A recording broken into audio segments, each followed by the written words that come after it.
A consolidação das leis do trabalho, ou apenas CLT, é o nome dado ao conjunto de leis que rege as relações trabalhistas no Brasil. É a partir dela que ficam definidas questões como duração da jornada de trabalho, férias e licenças paternidade e maternidade. A CLT foi sancionada na comemoração do Dia do Trabalhador de 1943, data sempre lembrada pelo então presidente Getúlio Vargas. Para Márcio Túlio Viana, autor do livro 70 anos de CLT, uma história de trabalhadores, a consolidação foi fruto da crescente pressão sindical e das necessidades geradas pelo plano de industrialização da época. Entre os poucos sindicatos existentes, havia sindicatos muito radicalizados, revolucionários mesmo, né? Especialmente anarquistas, comunistas. E quando Vargas chega ao poder, ele tem um grande projeto, industrializar o país. E ele, como homem inteligente, ele percebeu que a indústria só poderia funcionar se houvesse um consenso com a classe operária.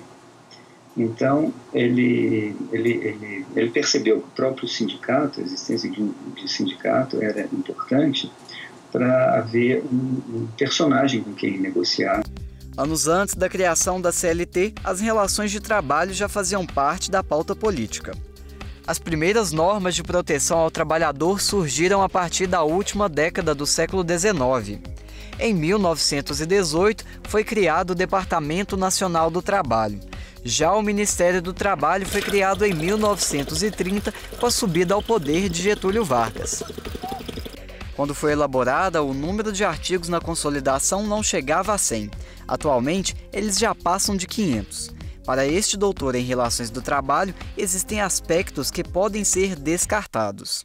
A CLT ela é um cumulativo da legislação trabalhista brasileira. Então, tudo aquilo que foi entrando com direito adquirido do trabalhador e foi virando lei, ele foi sendo incorporado à CLT. Mas você pode dizer hoje que tem muitos artigos na CLT que já estão obsoletos, eles podem até ser retirados da CLT, que não faz muita diferença. Tá? Como, por exemplo, pedidos de exames médicos que nem existem mais. Mesmo com todo aprimoramento, especialistas apontam dificuldades na execução das garantias trabalhistas diante da relação patrões-empregados. A questão da CLT, ela passa por uma questão cultural no Brasil, que nós temos muitas vezes a síndrome do descumprimento da legislação trabalhista. Muitas vezes essa legislação ela é imperativa, ela deve ser cumprida, mas há uma tendência cultural, né, assim, de grande parte dos empresários em não aplicar ou buscar meios de burlar, de fraudar, para tentar trazer esse custo do trabalho para menor e assim aumentar os lucros, né? Muitas vezes é favorável que ele faça isso, até porque o empregado nem sempre vai recorrer ao judiciário para cobrar os seus direitos, e quando ele faz, muitas vezes vai lá e faz um acordo com um valor mais baixo, enfim, acaba sendo vantajoso.